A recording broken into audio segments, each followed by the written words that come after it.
Welcome to Slow Motion's Garage. I'm Dakota. Today we're going to be taking these half-working 30-year-old trailer lights with questionable grounds, old wiring. We got some wire nuts, some twisted wires. Today we're ripping all that out and we're going to turn it into this.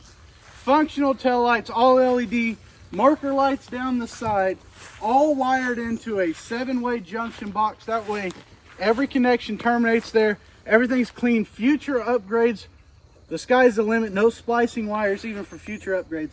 Let's show you how we got here. We got the trailer pulled here in the shop, my barn. We got a dirt floor, not the most professional setup, but that doesn't mean we can't put out a professional job. So let me show you what we need to get started. You need wire cutters, you need crimpers and strippers. Got several different types here. A utility knife's kind of nice. A heat gun to heat shrink for all the heat shrink connectors we're going to use. Obviously you'll need tools to mount your junction box. Handful of wrenches will do just fine for that. If you got to drill holes to mount the lights, ours are already drilled. Obviously you need drill bit and whatnot, but these are kind of the tools you'll need for the wiring portion of the trailer. So let me show you what materials we got and how we're doing the job. We got a 7-way plug to plug into the truck, runs to a junction box. Everything's color coded. We got studs, everything's nice and sealed, so should keep us out of the weather. Everything's going to terminate there. No, we're not going to have a million splices in the middle of the trailer. It's going to make everything nice and clean. We got 8 16 lights down the side, 2 tail lights, so 18, 19, 20, 21. We got 21 lights on this and a winch battery that we're going to have to keep topped off. Once we get them fixed, we got trailer brakes that we're going to have to wire up. So the demands for this trailer are kind of high, but you can have more, you can have less. If you ever decide to add reverse lights or anything else, we can come right back here to the junction box. We're not splicing the wires, we're not cobbling things together. It'd be nice and clean. So we start from there. We have a circuit breaker. That's going to be necessary for the winch battery, because if the winch battery is ever low on power and he tries to use the winch, it's going to try to draw the power from the truck battery. It's going to blow the truck fuse. Instead of nonstop replacing truck fuses, we got a circuit breaker.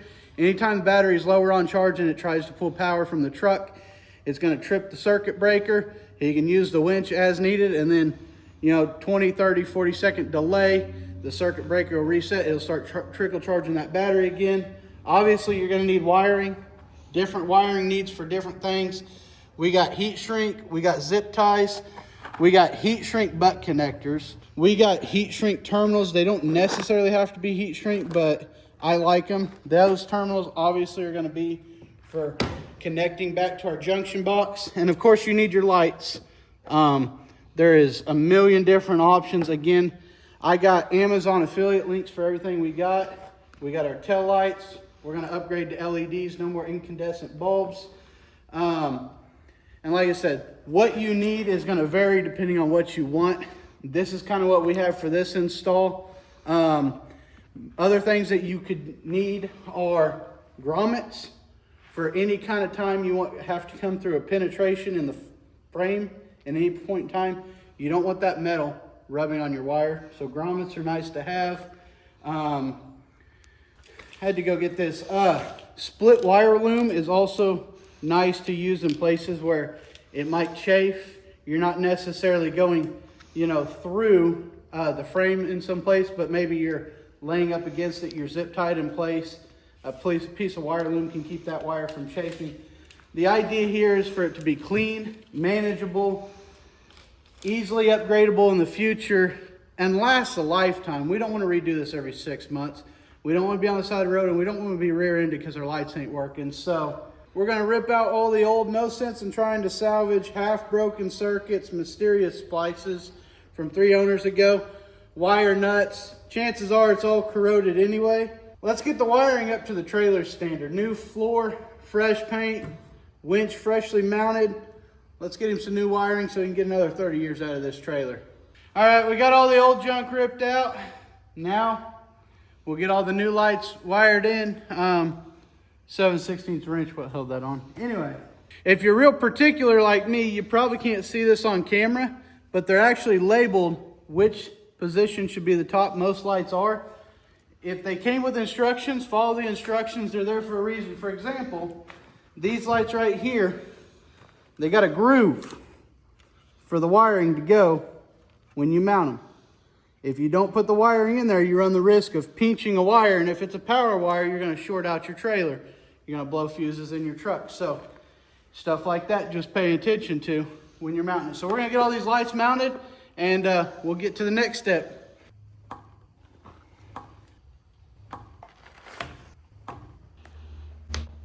TOP, make sure it's facing upwards. Oh, I found it. I see top. Yeah.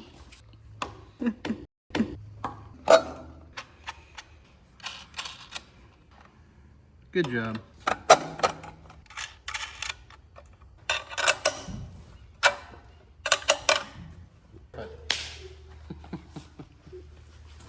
All right.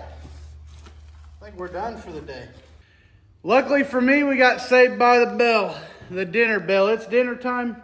Plus, I got to get some bolts, and the part store's closed. So we're going to drill some holes. We're going to mount this first thing in the morning, and we're going to continue working. For me, that's going to be a few hours from now. For you, that's right now. Now it's time to route all of your wires. We got several different runs of wires that we're going to use.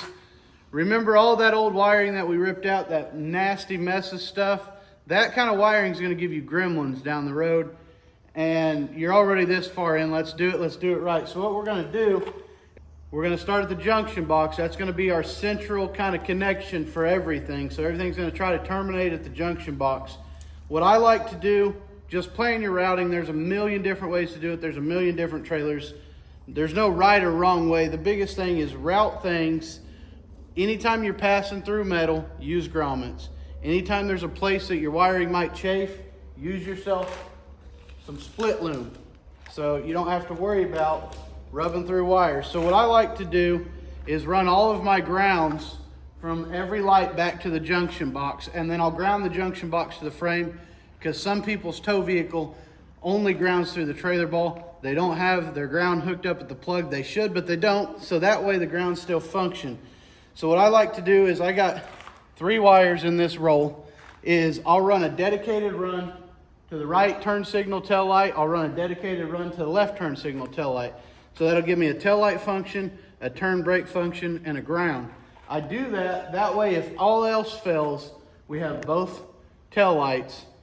They run straight to the junction box. If you run your grounds and all your lights back to the junction box, especially the tail lights, there's no worry about, is a rusty ground going to carry my connection? Your connection's solid, and it dumps right at the junction box where it needs to.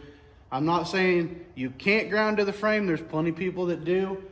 But most of the time you have light problems, flickering lights, whatnot, you can almost guarantee it's a ground problem. So this eliminates it. It costs a little more money to do it this way. I'm not saying you have to do it this way, but this is the way I do it. So we're not wiring anything up. We're running all of our wire at this point, and here's why.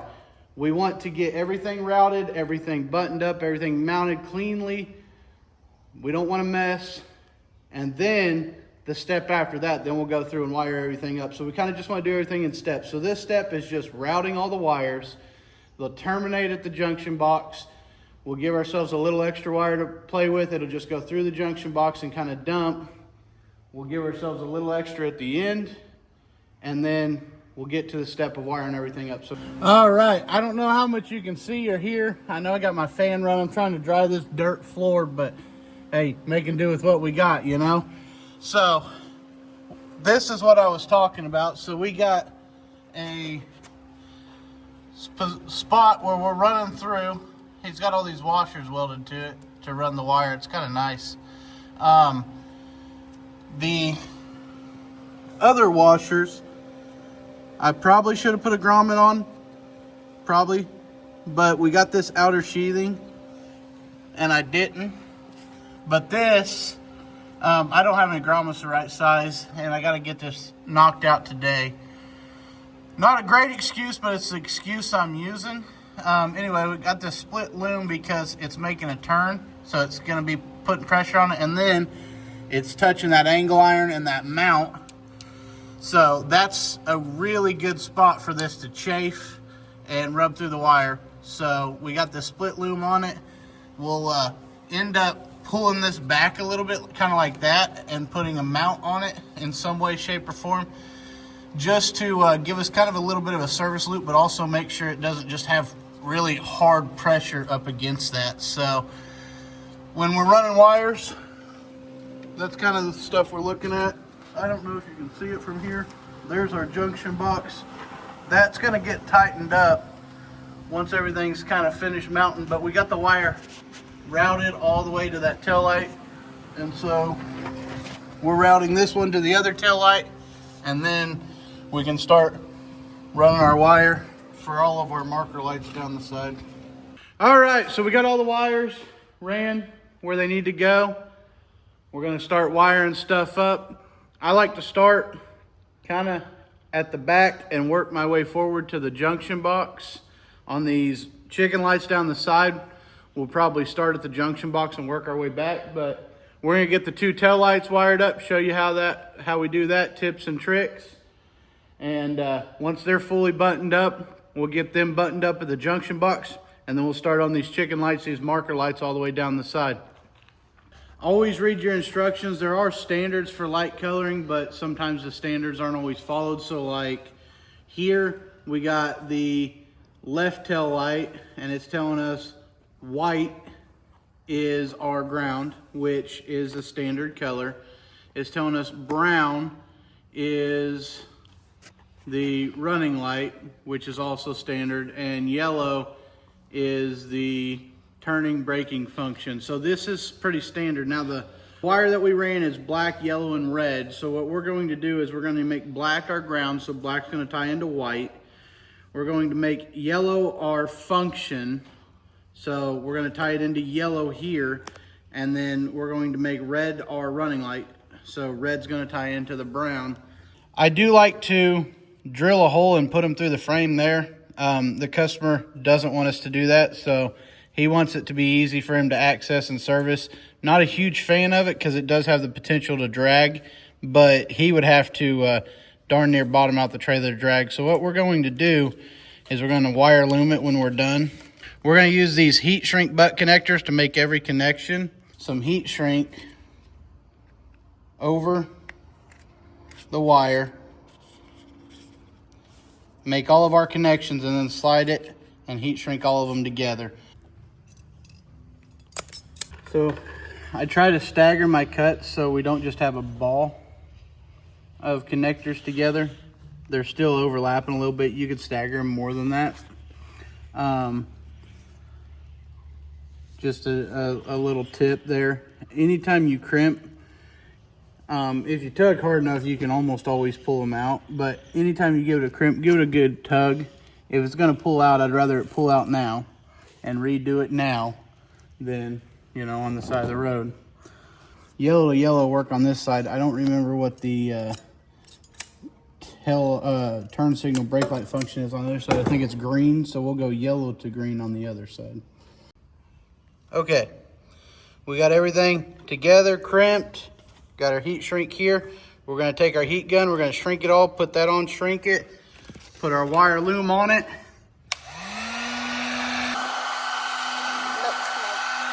No, there's glue inside of it. Is that what you're talking about right at the end? Yeah.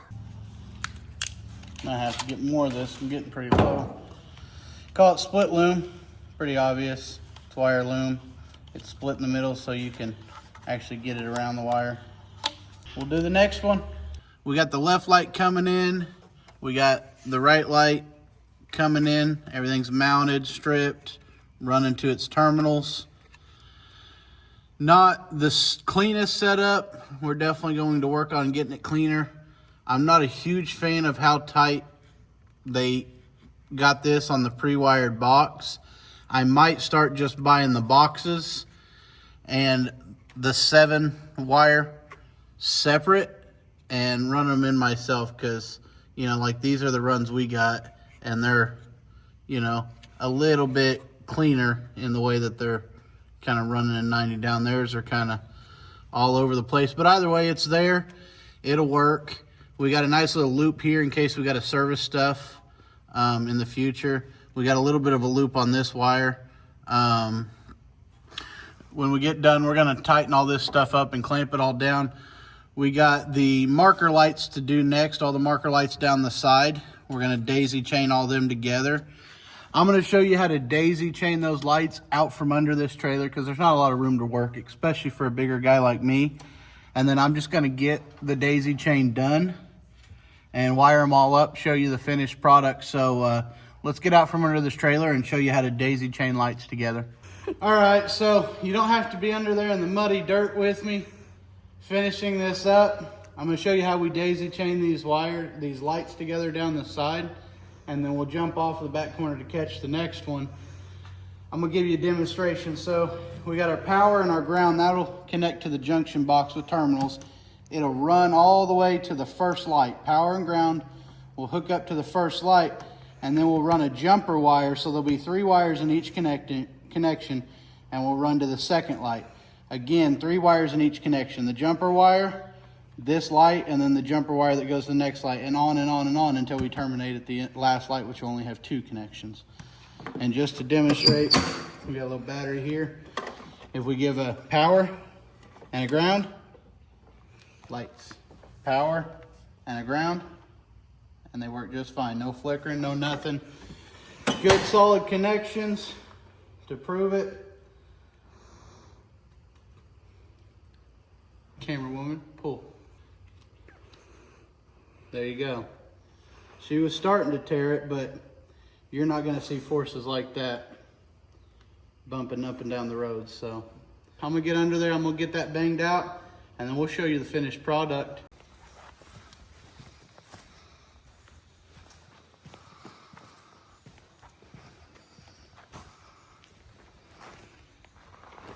All right. Battery is fully charged, 12.8 volts. I'm gonna fire the truck up. Should go up to whatever the truck's charging at.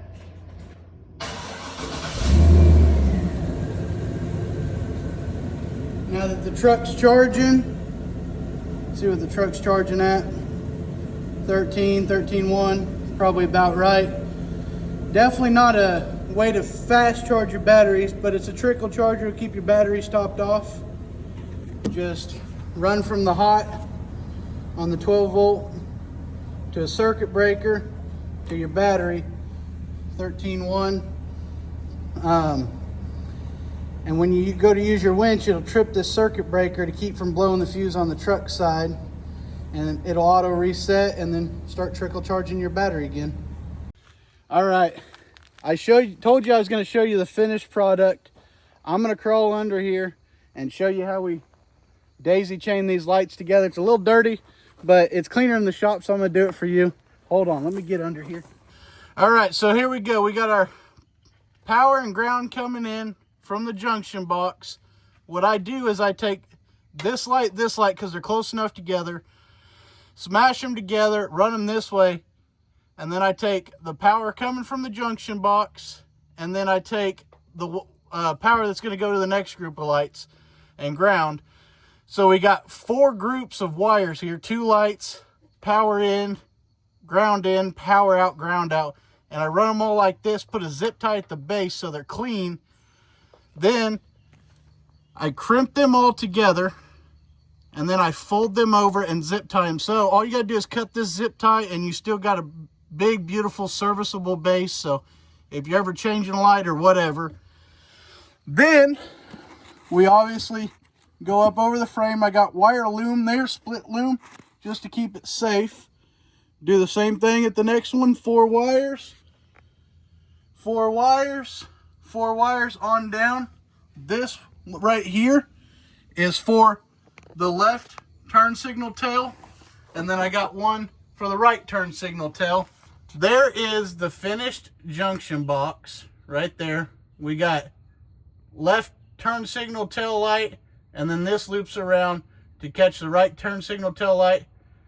That right there, ooh, those are for chicken lights down one side.